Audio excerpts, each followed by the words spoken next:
Every weekend for the past 3 months, in cities across Israel, hundreds of thousands of people have been gathering and shouting a 4-syllable chant that captures the spirit of their protest. Demokratia, demokratia. Democracy, democracy, you hear them say, with forceful clarity.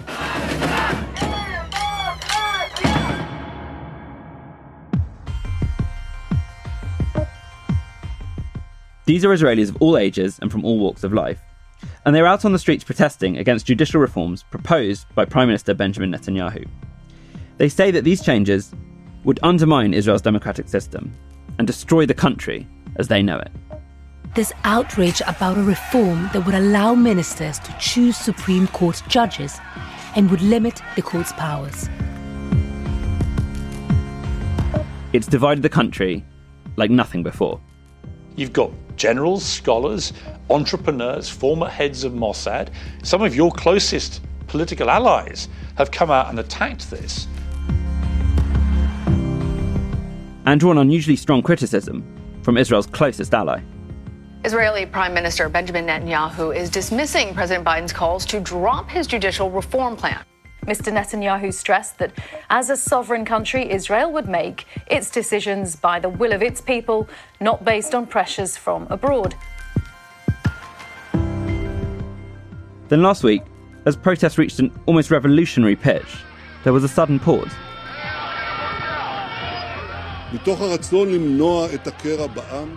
Out of national responsibility, I have decided to suspend the second and third readings of the law. The plans for judicial reform have been suspended, at least for a few weeks. But the issue hasn't gone away. We don't trust the government and certainly not the Prime Minister and his gang. We believe that we have to keep on protesting. What do these protests tell us about democracy in Israel? And as the country marks its 75th anniversary in a few weeks, how significant a moment is this for this still young and turbulent nation? You're listening to Stories of Our Times, from The Times and The Sunday Times. I'm Josh Glancy. Today, Israel. Is democracy under threat?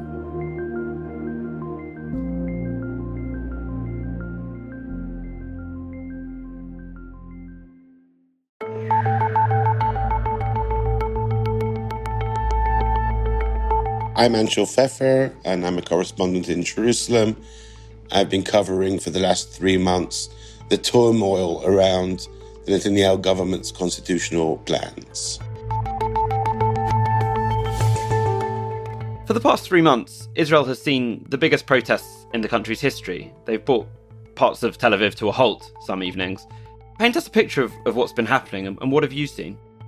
Well, as you say, parts of Tel Aviv have been brought to a halt, but also other parts of the country. There have been nights of protests that have had simultaneously 150 different sites around the country. In Jerusalem, the roads were blocked.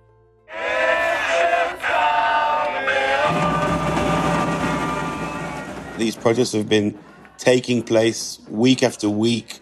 Every Saturday night was a protest night, and during the week, people gave up days of work to come to Jerusalem and be at the protests outside the Knesset, which is Israel's parliament. It has no precedent in Israel.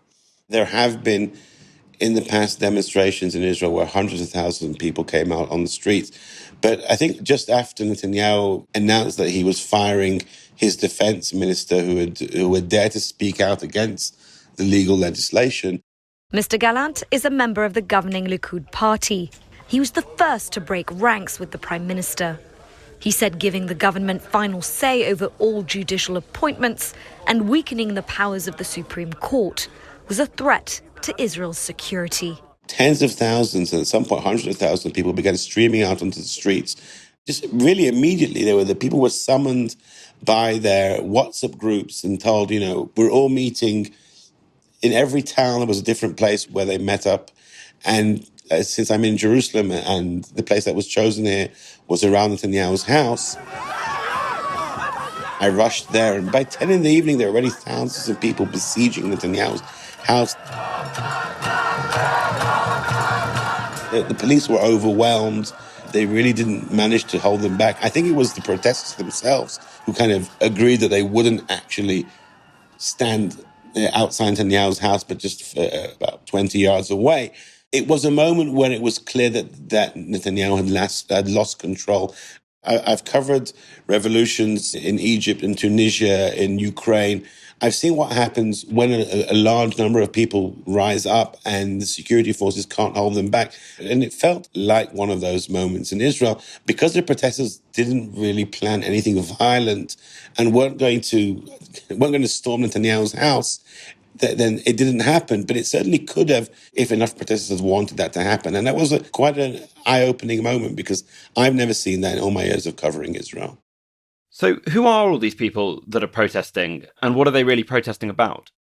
So the range of the protesters is actually quite diverse. Originally, it was mainly people from left-wing organizations and anti-corruption groups. That was the first weekend. But ever since the second weekend, the numbers began swelling. And it's very much the Israeli middle class, predominantly secular, but also quite a few what we call modern Orthodox or religious people joining in, especially in the Jerusalem protest.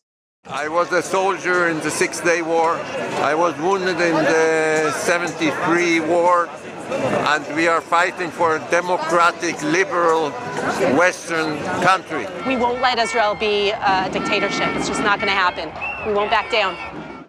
Basically, Israelis who are not happy with the direction of the current government towards a more religious and nationalistic direction. And the focus, of course, is around the government's plans, which have currently been suspended because of the protests, to severely weaken the Supreme Court in Israel and basically do away with most of the checks and balances on Israel's fragile democracy. But really, it's a very broad spectrum of people. Many people who in the past wouldn't have gone to protests. I've met many people who told me this is the first time they've been to a protest in 20 or 30 years or even in their lifetime.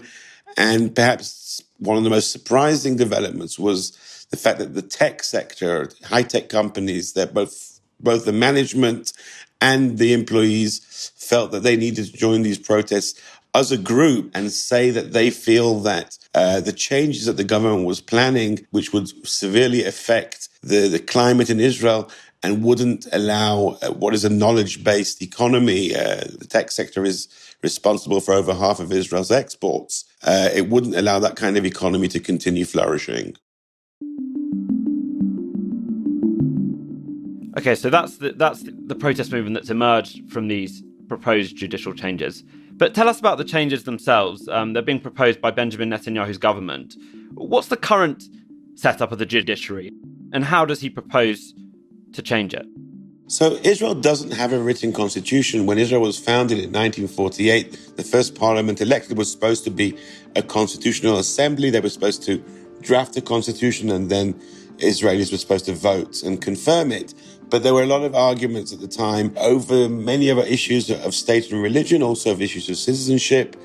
And after about a year and a half, the first Knesset abandoned the idea of drafting a constitution. Israel since then has not had a constitution. There are what's called basic laws, which are an attempt to pass laws which will have a higher status than ordinary laws. And in that vacuum, the Supreme Court has at times intervened both against government policy and against legislation, saying that this is not constitutional. This does not fit in with those basic laws which have a semi-constitutional meaning. Now, since the powers of the Supreme Court are not well defined by law, this has created a lot of resentment from the government. And since in the last 30-odd years, most of the time the government has been a right-wing government, this has caused resentment mainly on the right wing and also from religious circles who claim that the court is somehow interfering in matters of personal belief. And because Israel only has one house of parliament, it doesn't have a bicameral situation like you have in Britain, there isn't really any other form of checks and balances or review over government decisions other than the Supreme Court. So despite the fact that the argument that the court's powers have never really been defined is a valid one, the counter-argument is if you take those powers away, then there will be no check on the government's power. So what are the exact reforms that Benjamin Netanyahu is proposing, and what will change if they go through? So the first tranche of legislation that they plan to pass included 4 laws. One, which would have changed the composition of the Judicial Appointments Committee, basically giving the government and the coalition control of who would be appointed to the Supreme Court. Currently, it's a committee where no one has a veto or can impose their will. It's a committee both of politicians, representatives of the Bar Association, and the Supreme Court judges themselves. So under the new law, which hasn't passed, that would have changed and the government would have control. There was another law which would have basically allowed the Knesset to pass legislation which the Supreme Court could not then overrule and say it was in any way unconstitutional. Another law limiting the grounds on which the Supreme Court could rule against government policies. And a fourth law which would have replaced the legal counsels of the government ministries, who are currently civil servants working under the Attorney General, to basically any private lawyer that a minister wanted to hire as their legal counsel. Under those laws, the power of the Supreme Court for judicial review and also the Attorney General's power to guide the government ministries would have been almost done away with. Why is this quite technical change or proposed change to Israel's judiciary causing such an almighty row? I mean, its opponents are describing it as an existential threat to the country. Why has the temperature been ratcheted up quite so high? Because it's not just a technical change. This is, in the end of the day, in a functioning liberal democracy, the only real limit on the government's power. And it's not just a technical matter. And Israelis, especially secular middle-class liberal Israelis, fear that a government, which as the current government is, will be dominated by nationalistic and ultra-religious parties, will have too much power if the Supreme Court doesn't have the power to limit them. So at the centre of all of this sits the quite remarkable figure of Benjamin Netanyahu, the Prime Minister. You quite literally wrote the book on the man they call Bibi. What kind of a character is he, and why does he tend to provoke such strong emotions from his opponents? Well, Netanyahu has always provoked strong emotions because he is the quintessential personality politician. Prime Minister, you've been elected 6 times. You're the longest-serving Prime Minister in Israel's history, 15 years. Israel is 75 in a few weeks' time. Is this your biggest challenge right now? It's a very big challenge, but I think that the prospects for Israel are great. I think there is a lot of concern about the democratic judicial reform that we want to move ahead with. But people think that it's going to result in a fissure that I don't think will last, because people will see at the end that Israel was a democracy, is a democracy, and will be even a stronger democracy after this democratic reform. His party hasn't published a manifesto in the last 7 or 8 elections because basically the idea is you should trust Netanyahu. You don't need a manifesto if you have a leader, a strong and wise leader that everybody is supposed to trust. And that is in itself one of the things that angers his opponents, because there is an authoritarian style there to his leadership. Well, he is somebody who has a very clear sense of his own historic destiny. I made Israel the most liberal country, among the most liberal countries on the planet. I liberalized its economy, turned it from a straight jacketed socialist economy to a free market economy that benefited the entire people. I brought in investments into the Arab sector more than all the previous governments combined. He's convinced that if he's not the leader, Israel will be facing a terrible calamity. And there is a circle of sycophants around him telling him similar things. And he gets up in the morning and that's what he thinks. I'm getting up in the morning and I'm saving Israel. In recent years, he himself has been hauled into court as a defendant in a corruption case. There are charges of bribery and fraud against him. So there is obviously the possibility that Netanyahu in the past supported independence of the courts, now is much less friendly towards those courts. So that could also be a reason why Netanyahu allowed this to go ahead.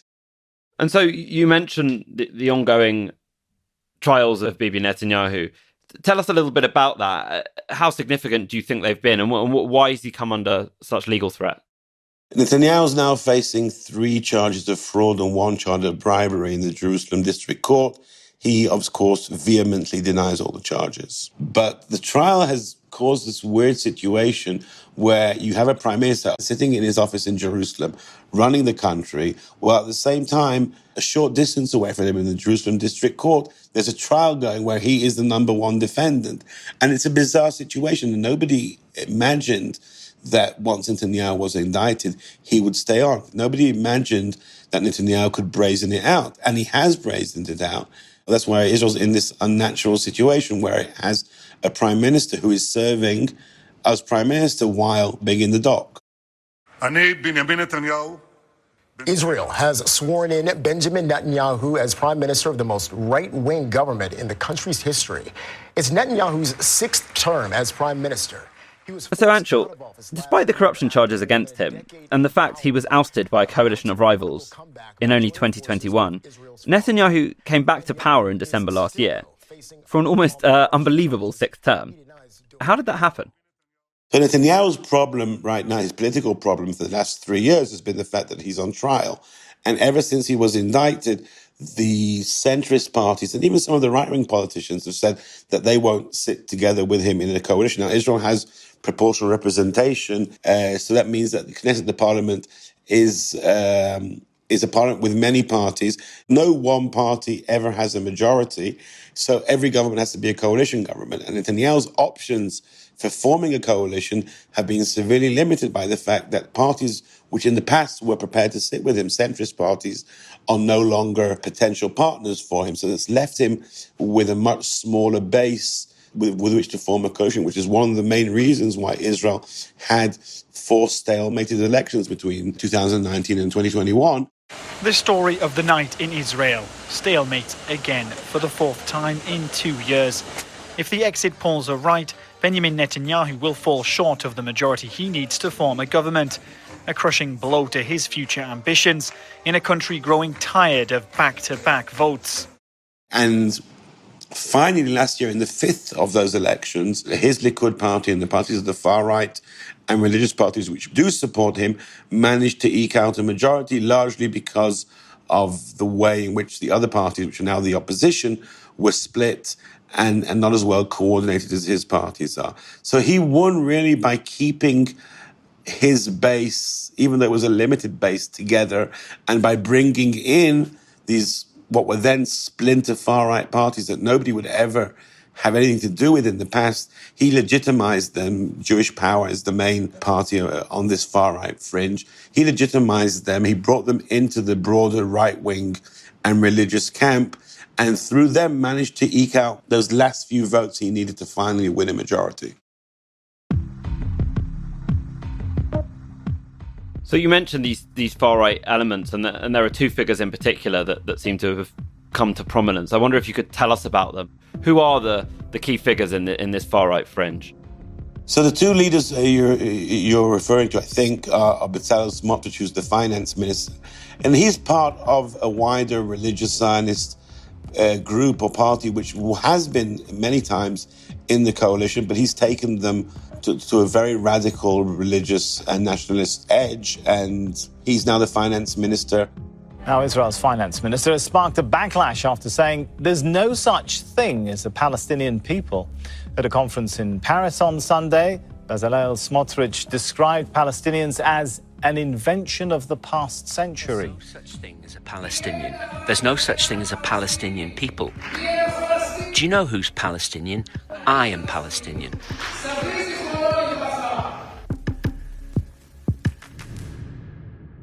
He's ostracized by the Americans. He was in Washington a couple of weeks ago, and none of the administration would meet him. And the International Monetary Fund wouldn't meet him. He only had a few meetings with Israeli and Jewish groups, and even there were protests against him. This is a rather bizarre situation in which the man in charge of Israel's finances can't talk to his counterparts in Washington. And then the more radical leader is Itamar Ben-Gvir, the leader of the Jewish Power Party. He supports relaxing open-fire rules against Palestinian rioters and wants security forces to be immune from criminal prosecution. Ben-Gvir has a long history of inciting anti-Palestinian hatred. He's someone who was running around the streets of Jerusalem for the last 25 years with groups of kids trying to pick fights with Arabs and with political opponents. And he, despite his violent conduct over the years, he's also a lawyer who has found the way to take what is or was a party that had been described as a terror organization to rebuild it somehow within the margins of the law. The Jewish Power is the successor to the Kach party, which is now an illegal terror organization. But he somehow managed to change a few things in the party manifesto and slowly worm himself into the establishment. And when Netanyahu needed those extra votes, he was there. He's now the national security minister in charge of the police. Now, Netanyahu's role in what's been happening in the last 3 months is not that clear because he didn't present the legislation. It was presented by his justice minister, who is a very influential chap in Likud called Yariv Levin. He has been for many years had this kind of hardline anti-Supreme Court agenda, but Netanyahu in the past never allowed that agenda to become government policy. Until very recently, Netanyahu was saying how much he believes in liberal democracy and in independence of the courts and so on. And this really wasn't an issue for Netanyahu. It wasn't part of his agenda. And it only became an agenda 3 months ago when the new justice minister presented it just 6 days after the new government was sworn in. And for some of the other parties in the coalition, the religious parties, the far-right parties in the coalition, who don't like the Supreme Court either, it's also part of their agenda. I don't really think that this is necessarily the kind of policy Netanyahu would have been pursuing if he was in charge of his coalition as he has been in the past. So the country you described sounds incredibly divided. What has this past 3 months of protest and disagreement shown us about the division lines that exist in Israel today and how deep some of them run? Well, it showed us what we already knew, but it really brought that out into the open. There is parts of the country which are represented by the coalition, the religious communities, the settlers, the far right, want a much more nationalist and religious Israel. And there's the other half of the country. I'm talking here mainly about the Jewish population. This has less been about the Arab-Israeli population, which make up about 20% of Israeli population. But amongst the 80% of Israel who are Jews, it's really split down the middle. The middle class, the secular Israelis, also some of the religious but more liberal religious Israelis want to keep the current system where there is a degree of civil liberty and minorities are to some level protected, and the Supreme Court has the power to intervene in the government. They feel that these are essential safeguards for their secular and liberal way of life. And these are also the parts of the country which pay most of the taxes and serve in the armed forces and security services. So these people are very worried about where Israel is going to. That's why they took to the streets. And even though the legislation has been suspended now, this division within Israeli society certainly isn't going away.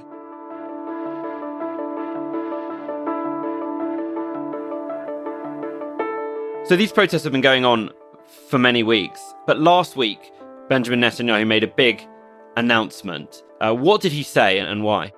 Well, after the general strike was called and there was so much pressure both from the protests and from the Americans, he finally announced that he's suspending the legislation of these laws limiting the Supreme Court's powers and independence, and that there'll be a period of what he calls true dialogue and an attempt to find some kind of agreed upon constitutional reform. Out of national responsibility, I have decided to suspend the second and third readings of the law. There is one thing that I cannot accept. There is an extremist minority that is prepared to tear our country to pieces. It is using violence and incitement. It is talking civil war.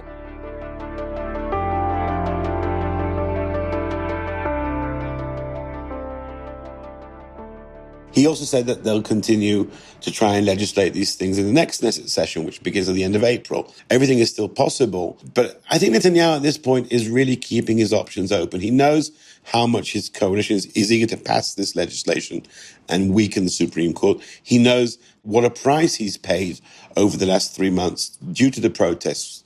Israel's economy has been damaged, security forces are demoralized, and in the polls, Likud has lost a lot of votes. So he knows the price.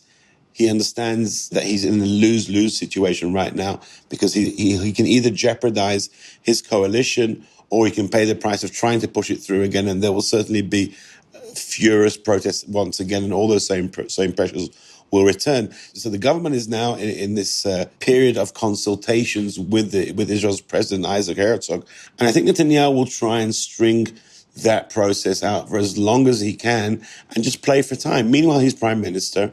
His coalition is intact. So I don't think he wants to make a decision whether to continue with the legislation or to go to some kind of compromise or just to give it up altogether at this point. As far as he's concerned, as long as he's in office, these negotiations can continue for the foreseeable future. Is there a chance this reform will still happen? Can you see a path forward for it over the coming months? The coalition, many within the coalition are saying this is just a tactical retreat and we'll be back better prepared in the next Knesset session and we'll try and pass it again. And the thought that some of them may have that if they just try and sell this in a better way to the Israeli public, then they can somehow pass it. I don't think that has any base in reality. I think those who are against what they call the legal reform at this point will not be convinced. And even some who were in principle in favor of it are saying, look, we do think there should be constitutional changes here, but not in this way, not in a way which is splitting Israel down the middle and causing so much chaos in the country. I don't think that many Israelis will have an appetite to replay the last 3 months. And if the government does cause that to happen, I think they'll lose even more support in Israel.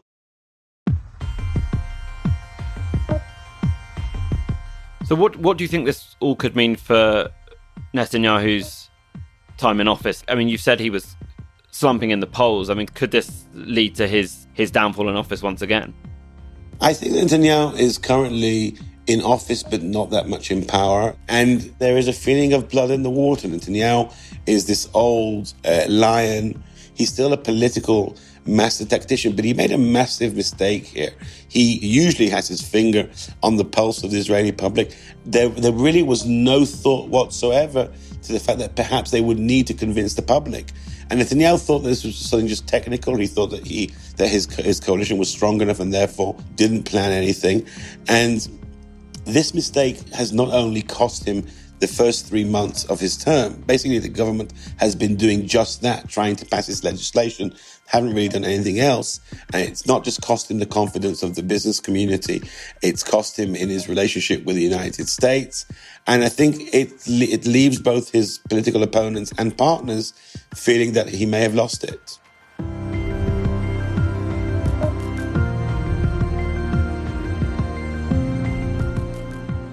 You've been listening to Stories of Our Times, a podcast brought to you thanks to subscribers of The Times and The Sunday Times, with me, Josh Glancy, and my guest, Times contributor in Jerusalem, Anshel Pfeffer. If you're a subscriber, you might want to read Anshel's latest report. It's about a racist and violent group of football fans who've joined the protests in favour of these reforms. You can also read more of his work at thetimes.co.uk. The producer of this podcast was Priyanka Daladia, with production support from Oliver Adamson.